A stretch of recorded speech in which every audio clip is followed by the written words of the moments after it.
right, guys, so today we're actually going to cover a topic that unpacks in-field inspections versus in-house inspections and some of the differences between the two. And today I'm joined by Tom Horner, our corporate rigging inspection manager. Tom, thank you for joining me today. Well, no problem.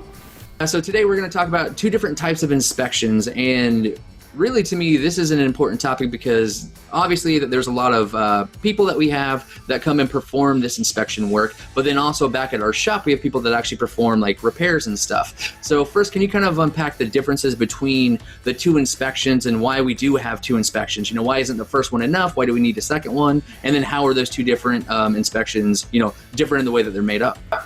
Absolutely. When we're doing a field inspection, all of our inspectors are trained to find the failure of an item through the failure criteria. And we always ever look for first pieced failure.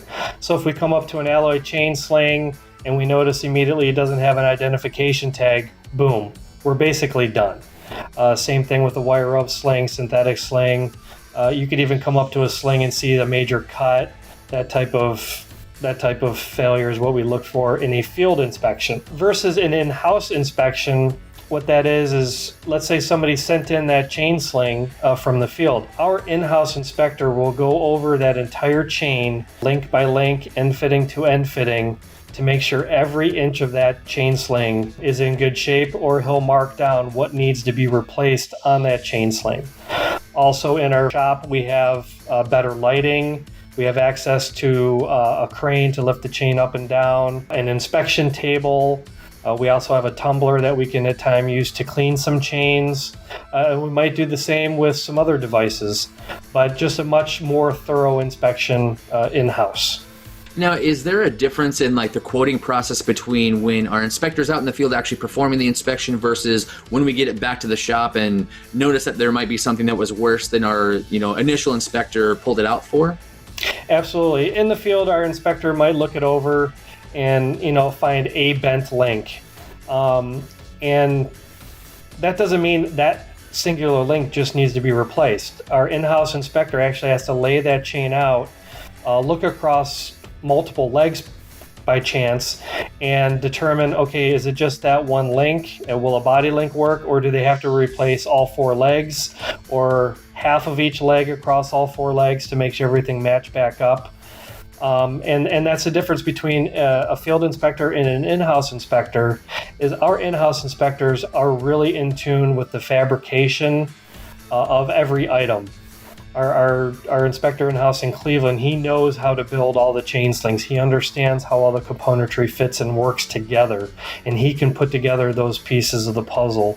Versus our guys in the field are really just taught to, hey, I'm going to inspect it. I can identify the failure criteria.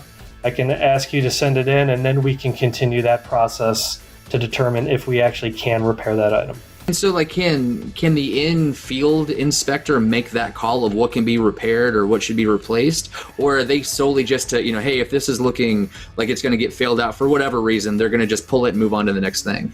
They're really just going to pull it and move on to the next item, but they're going to give you the recommendation, hey, we know we can repair wire rope idles because there's a potential we can reuse all the fittings. The same thing with an alloy chain sling. With a large twin path, if it's just a small hole in the covers, they're going to make the recommendation, yeah, send it in because we can cut it open in either direction, make sure all of the internal fibers are okay, and then our inspector in-house can make a determination to patch it, or is there damage internal, and then be able to, quote you a new, etc.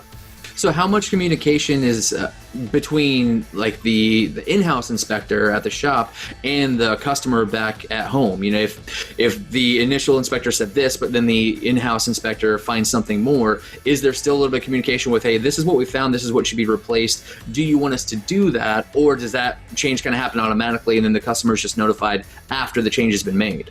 When an item comes in, our in-house team, which will be our inspector in the shop and then our salesperson who does quote the repair, they will absolutely relay all that information of what we found per item and give you the best recommendation. Hey, this is worth repairing, here's your price.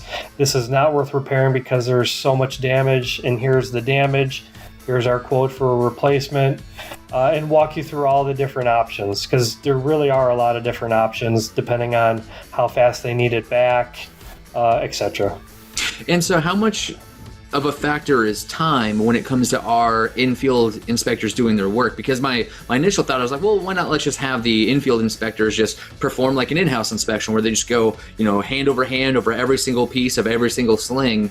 How much does time impact that if we were to make our in-field inspectors perform that type of work? Exponentially. I couldn't even tell you how much longer an inspection would be if we had to make those determinations in the field.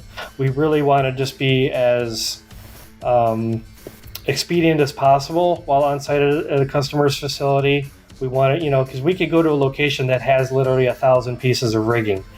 And if our guys had to stop during that inspection and let's say inspect 50 of them, to a full inspection, you could be talking hours, which could turn into extra days on site, which the customer is paying for.